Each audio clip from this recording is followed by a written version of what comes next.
Hi there. Today, we're embarking on a captivating journey as we step back in time to explore the legendary TV series Bonanza. I'm sure many of you hold fond memories of this classic show. Bonanza is a timeless gem that has left an indelible mark on television history. Join us as we relive the magic, revisiting the series with the entire cast then and now. We'll uncover the original identities and ages of the talented actors from the show and witness how they've transformed in the year 2023. So, without further ado, let's dive into the world of Bonanza together. Number 1. Grandon Rhodes as Dr. J.P. Martin. Virginia City has seen its fair share of doctors over the years, but none have made more appearances than Dr. Martin. When the Cartwrights are in need of medical assistance, he's the man they turn to. It seems like there's an ongoing joke every time he tends to one of them, as he invariably comments he's young and he's healthy or he's young and he's strong. In addition to his role as Dr. Martin, Rhodes took on a recurring character as Chester Vanderlip, a banker from Beverly Hills, in the George Burns and Gracie Allen Show. Appearing in this capacity throughout most of the show's duration, Rhodes's acting career included stints in repertory theater in various locations such as Hartford, Montreal, Oklahoma City, and Omaha.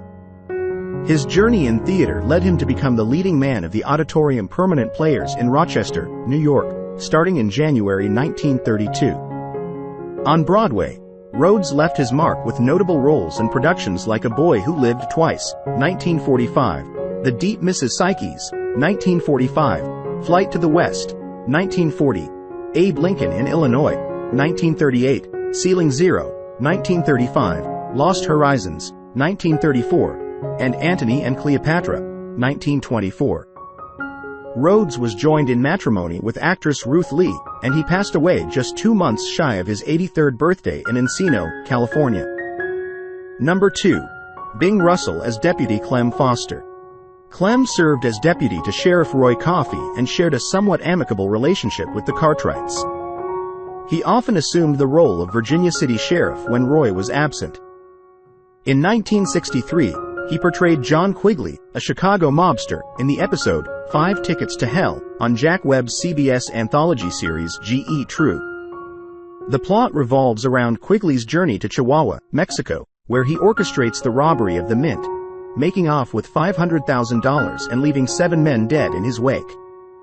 Police Lieutenant Juan Garcia, Carlos Romero, embarks on the pursuit of Quigley and his 3 collaborators, with Barbara Luna making an appearance in the episode. Russell was the proprietor of the Portland Mavericks, the sole independent team in the short-season Northwest League.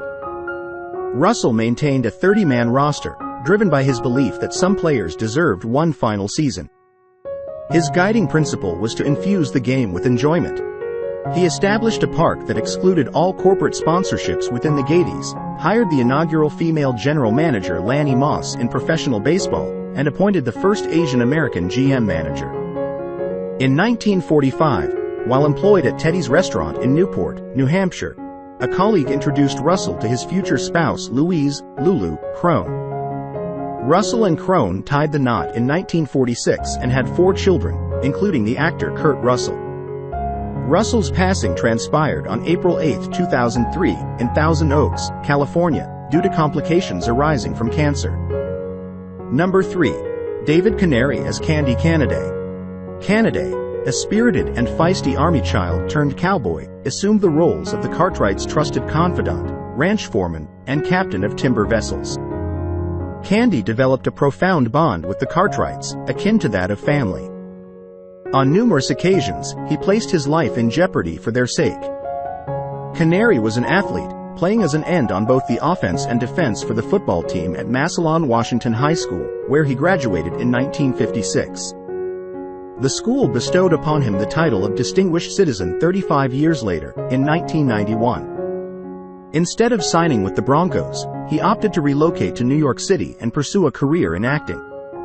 His journey led him to serve 2 years in the United States Army, where he participated in the All-Army Entertainment Contest in 1963.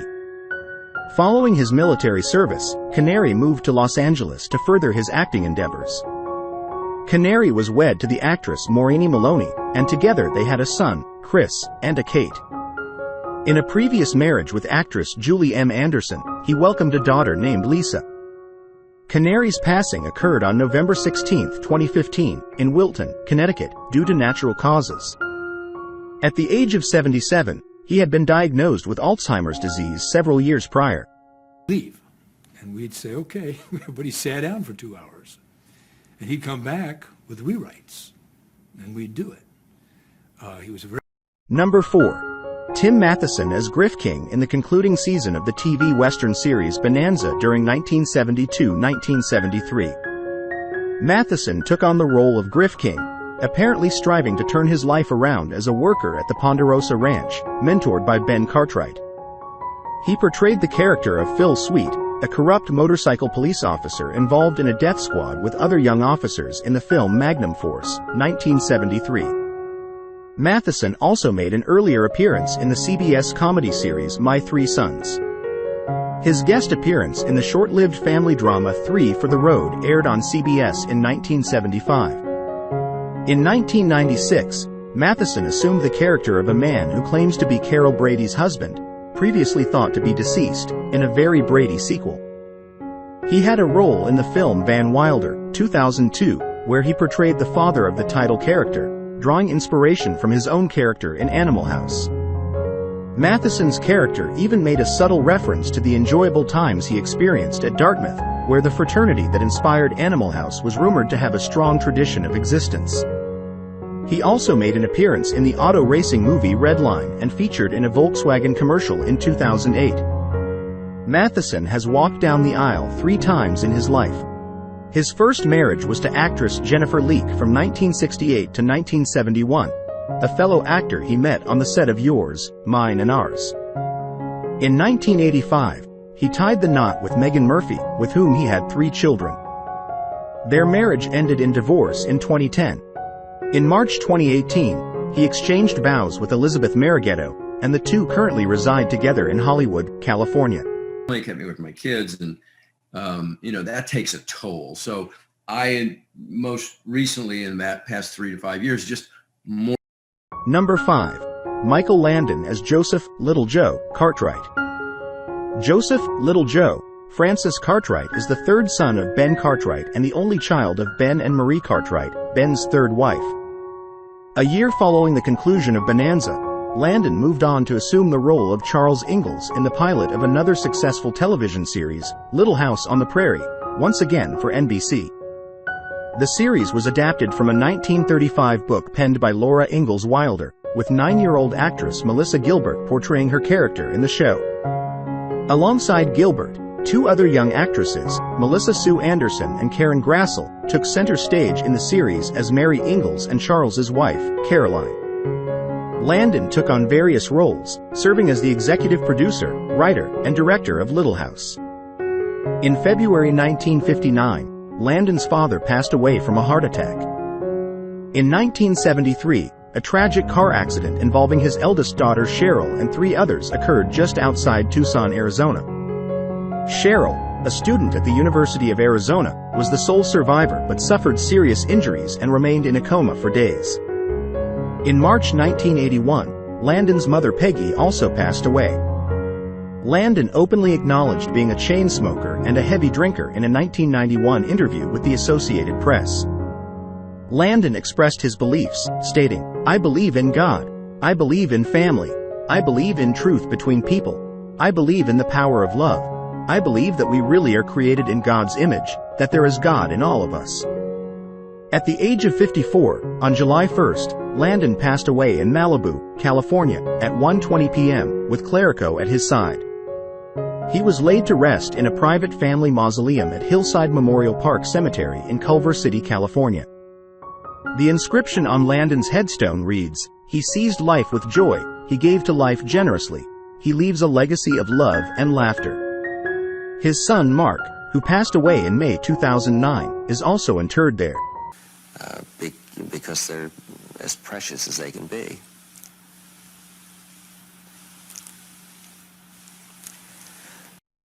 Number 6. Pernell Roberts as Adam Cartwright. Chris Adam Eugene Cartwright came into the world in 1830 in New England as the offspring of Ben and Elizabeth Cartwright. He possessed a remarkable skill with firearms and displayed warmth, sensibility, intelligence, maturity, and, during Ben's absences, Adam often assumed the role of making crucial decisions, a responsibility he shouldered for his two younger siblings, Hoss and Little Joe. Following his time on Bonanza, Roberts pursued opportunities in summer stock theater, regional theaters, and episodic television, allowing him to explore a wide range of characters. He embarked on musical tours featuring performances in productions like The King and I, Kiss Me Kate, Camelot, and The Music Man, as well as dramatic roles in plays such as Tiny Alice. He took on the role of Jigger in an ABC television presentation of Carousel, and appeared in a CBS Playhouse production titled Dear Friends. Roberts had 4 marriages throughout his life. His first marriage in 1951 was to Vera Mori, a theater history professor at Washington State University and later at Hunter College. She eventually became a professor emerita in the PhD program in theater at the City University of New York. Their union produced his only child, Jonathan Christopher "Chris" Roberts. Tragically, Chris Roberts lost his life in a motorcycle accident in 1989. Roberts later married Judith Anna Labrick on October 15, 1962. However, their marriage ended in divorce in 1971. Subsequently, he tied the knot with Cara Nack in 1972, but they too divorced in 1996. At the time of his passing due to pancreatic cancer on January 24, 2010, Roberts was married to Eleanor Criswell. What do you suggest? I can only assume that since the representatives of other countries are already here, that Mr. Roth will arrive on time for tomorrow's... Number 7. Lorne Greene as Ben Cartwright. The first of his enduring television roles was as the family head Ben "Pa" Cartwright in Bonanza, the pioneer one-hour Western series shot in color from 1959 to 1973, establishing Greene as a household name. He secured the part following his portrayal of O'Brien in the CBS adaptation of 1984. In the 1977 miniseries, Roots, he portrayed the initial owner of Kunta Kinte, John Reynolds. Throughout the 1970s, Greene served as the spokesperson for Alpo Beef Chunks dog food commercials, possibly contributing to the popular phrase, "eating your own dog food." Greene had 2 marriages. Firstly, to Rita Hands of Toronto, 1938 to 1960, divorced, though some accounts suggest their marriage began in 1940. They welcomed twins in 1945 named Charles and Belinda Susan. His second wife was Nancy Deal, 1961 to 1987, until Greene's passing, and together they had a daughter, Jillian Dania Greene, who later married director Sam Raimi. The Ponderosa II house, constructed by Greene in 1960 in Mesa, Arizona, stands at 602 South Edgewater Drive. It faithfully reproduces the house set from the former Ponderosa Ranch in Incline Village, Nevada, known for its role in Bonanza. The house is listed in the Mesa Historic Property Register. Greene was honored as an officer of the Order of Canada on October 28, 1969, in recognition of his contributions to the performing arts and the community. He received an honorary Doctor of Laws degree from Queen's University, his alma mater, in 1971. In 1987, he was posthumously presented with the Earl Grey Award for Lifetime Achievement at the Canadian Gemini Awards. His legacy endures with a star on the Hollywood Walk of Fame at 1559 in Vine Street. Greene passed away on September 11, 1987, at the age of 72, due to complications arising from pneumonia following surgery for an ulcer at St. John's Hospital in Santa Monica, California. I did not believe any of the scripts. I didn't believe that any of these things could happen. Like every show. Number 8. Victor Sen Young as Hop Sing. Hop Sing played a significant and beloved role in the Cartwright household. To the Cartwrights, he was more than just an employee. They considered him family.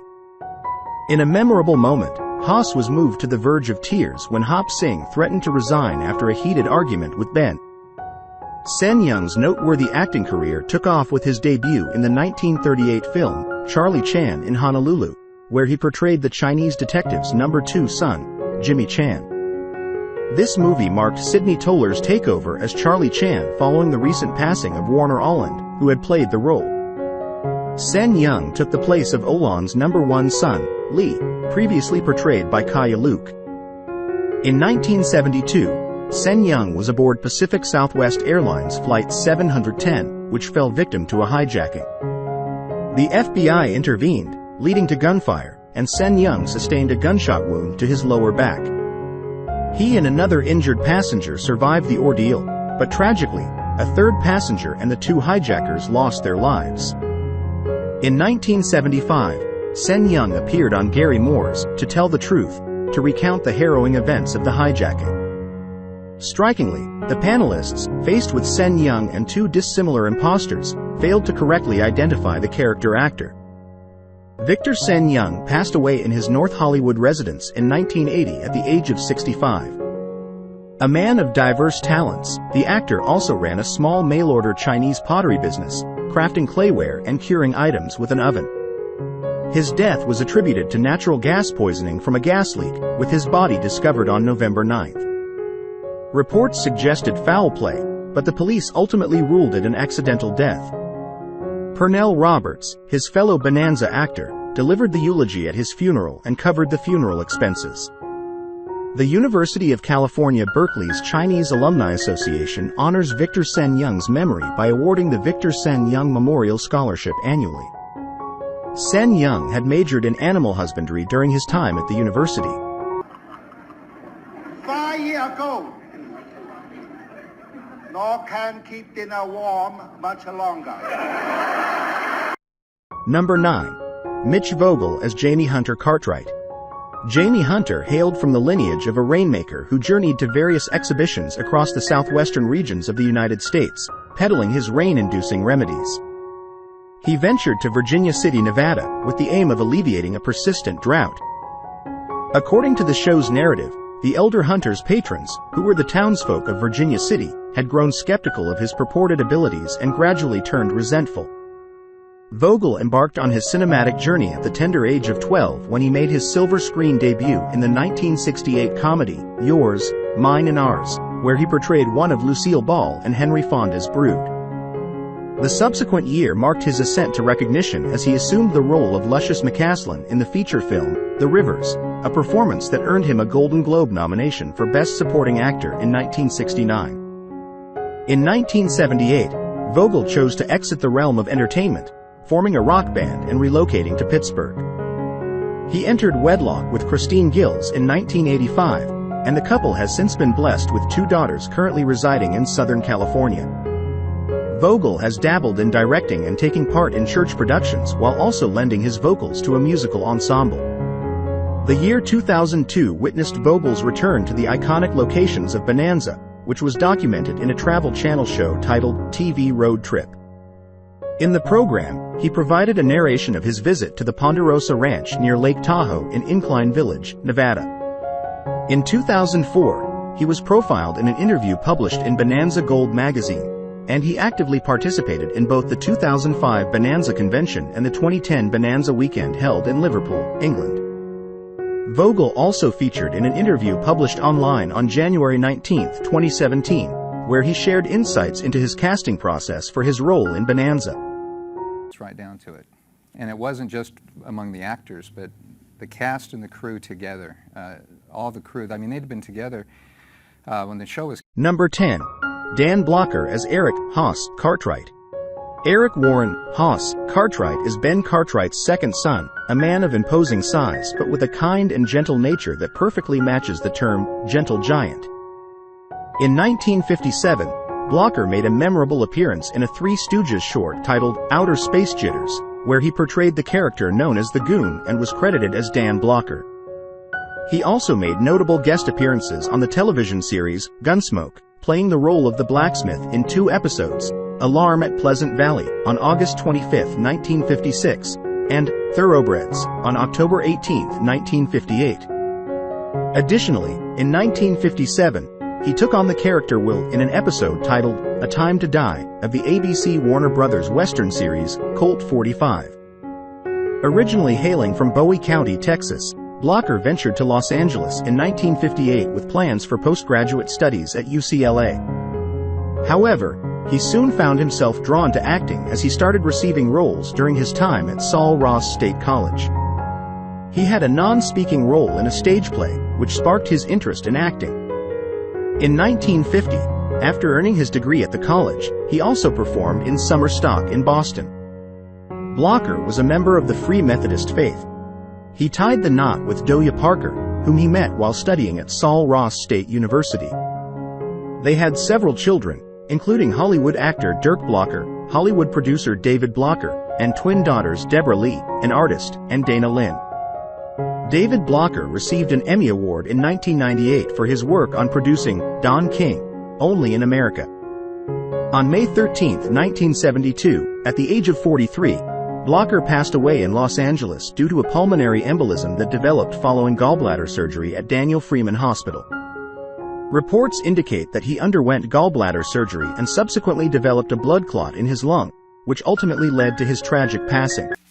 Dan, if I could change the subject now, I'd like to ask you your reaction to Nixon's proposed visit to Peking. Well, Number 11. Ray Teal as Sheriff Roy Coffey, Sheriff Royale. Roy Coffey was a recurring character who made appearances in a total of 98 episodes of the Bonanza television series on NBC. His first appearance was in the Season 2 episode titled Showdown, and the character of Sheriff Coffey was portrayed by the seasoned TV and film actor Ray Teal. In 1955, Teal took on the role of McCanley, a ruthless cattle baron, in an episode called Julesburg from the ABC Warner Brothers Western series, Cheyenne. He made 5 appearances on Cheyenne in total. Subsequently, Teal guest-starred in another ABC WB Western series, The Alaskans, between 1957 and 1962. He had 3 different roles on the Western series, Wagon Train. He also had appearances in multiple episodes of Bat Masterson, 1 episode of The Rifleman, and later appeared in Green Acres. In 1957, Teal portrayed Captain McNally, a lawman, in the episode Sam Base of NBC's Tales of Wells Fargo. He also played the character Fenster in The Bounty Hunters, 1957, on the ABC Western series Broken Arrow. In 1958, Teal guest-starred in an episode titled No Tears for the Dead on the CBS Western series The Texan. He later made an appearance in the CBS sitcom Dennis the Menace. On April 2, 1976, at the age of 74, Ray Teal passed away from undisclosed causes in Santa Monica, California. From the sprawling Ponderosa to the silver screen, their legacy endures. As we bid farewell to this glimpse into the past and present, let's tip our hats to these iconic actors who left an indelible mark on the world of Western television. The spirit of Bonanza lives on, a reminder of simpler times, enduring friendships, and unforgettable moments.